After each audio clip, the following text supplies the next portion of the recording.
Us now is the chairman of the Republican National Committee, Reince Priebus. Reince, thanks very much for joining us. I know you're out there in Des Moines getting ready for the debate. Does it hurt the Republican Party that Trump is holding this separate event for veterans tonight? No, not at all, Wolf. I mean, obviously we wish that all the candidates would compete in the debates that they qualify for, but they don't have to. I mean, just like Rand Paul didn't a couple weeks ago. It's up to the candidates. If it's in their interest to compete, they'll compete. If it's not, they won't. So, you know, there's a lot of reasons why candidates do the things that they do, and I'm not sort of going to put myself in the position to start analyzing every move made by every candidate. Obviously, we've got a lot of candidates, so I'd spend all day talking about the reasoning and the rationale and the wisdom of every move made by a candidate. We're showing our viewers, Ryan, some live pictures, long lines gathering right now outside the Trump event for veterans, people waiting in line right now, and at least two other Republican presidential candidates, Mike Huckabee, Rick Santorum, after their earlier debate, they're going to be going over there. What do you make of that? I think, listen, I don't really make much of it. I mean, I think that it's fine. The first debate's going to be over. They may go to that other event.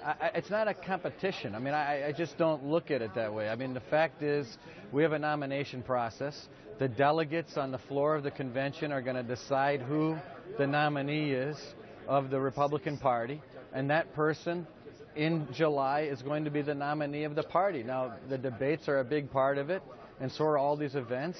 But, you know, whatever happens, happens, and we're going to be there making sure that we're prepared for whoever that nominee is, much more so than we were 4 years ago. Have you personally spoken to Donald Trump about his decision to skip the debate? No. I mean, I do regularly speak to all the candidates, but I have not spoken to Donald about this debate issue. I know it's very late right now. We're, less than 3 hours away from that debate, but you think there's still a possibility he could change his mind? You know, in this cycle, I think anything's possible, Wolf. You know, there certainly is a lot of intrigue and a lot of drama, but you look at the other side of the aisle and, you know, they're up to their eyeballs over there with what they're dealing with. We've got, I think, all the excitement and enthusiasm and youth and diversity on our side of the aisle.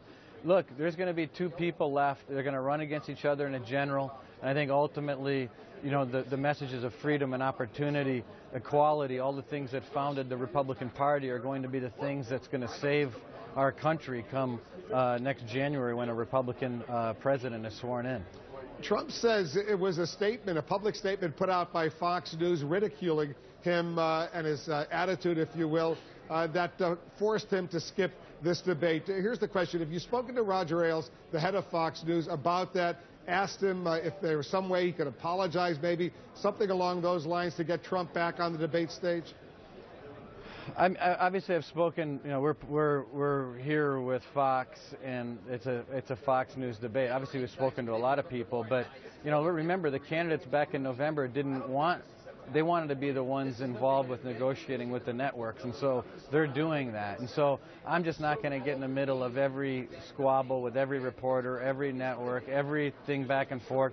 It would take up all of our time to do that. The candidates have to decide for themselves what's in their best interest, and we move forward.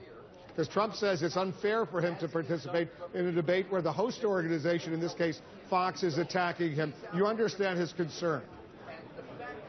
Well, look, I hear what he's saying, and I've heard that, you know, we go through this a lot.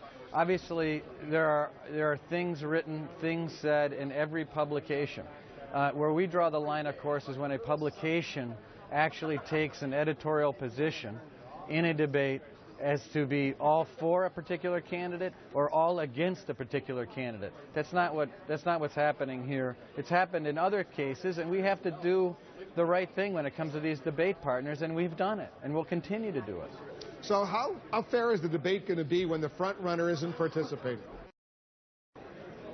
Well, I mean, look, I mean, we've got a debate before. We have two debates tonight, so they're both going to be fair. I mean, obviously, all the candidates are going to have an opportunity to put their positions out to the public, but, you know, it's really important in Iowa. And I can tell you this, the people in Iowa are going to be watching this debate because, as you know, anything can happen in Iowa.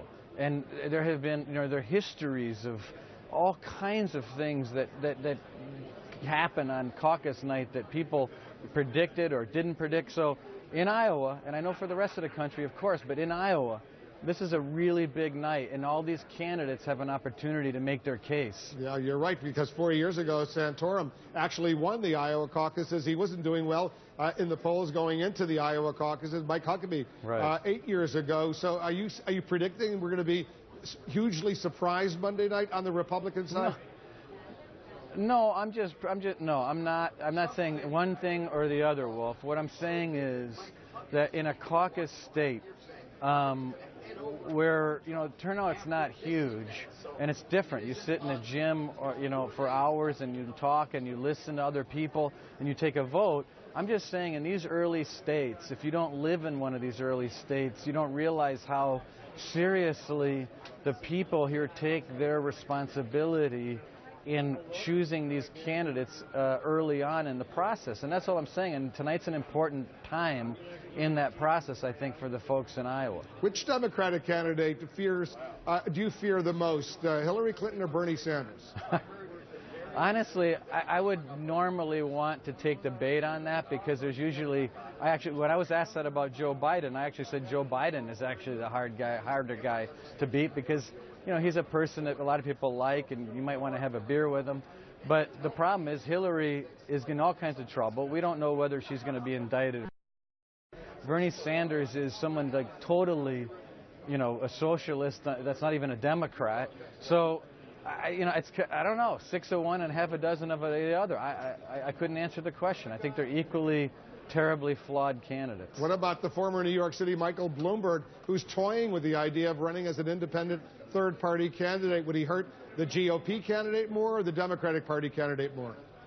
Oh, well, I hope he does, regardless of his formula of who has to win, if he gets in or not. He should run, because then we're going to have New York in play, Pennsylvania will be in play, Connecticut might be in play. He has no pathway to 270 electoral votes.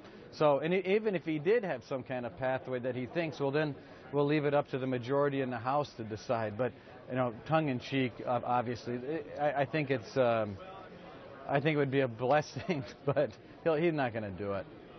So just to be precise, you think that Bloomberg would take more votes away from the Democratic candidate than the Republican candidate? Absolutely. Is that what I'm hearing? Yeah, I think so. I think that he would actually help the Republicans if he was on the ballot, and he would put states in play that we used to be able to be competitive in, but we haven't been lately, like up in the Northeast. That's it. We're going to continue these conversations. Reince Priebus, bottom line right now, I just want to be 100% sure. No chance Trump surprises all of us, shows up at the debate tonight? Like I said, I'm not predicting anything anymore in this cycle. I don't know, Wolf. I doubt it, because that's what they've said, but, who knows? Reince Priebus, thanks very much. Good luck tonight.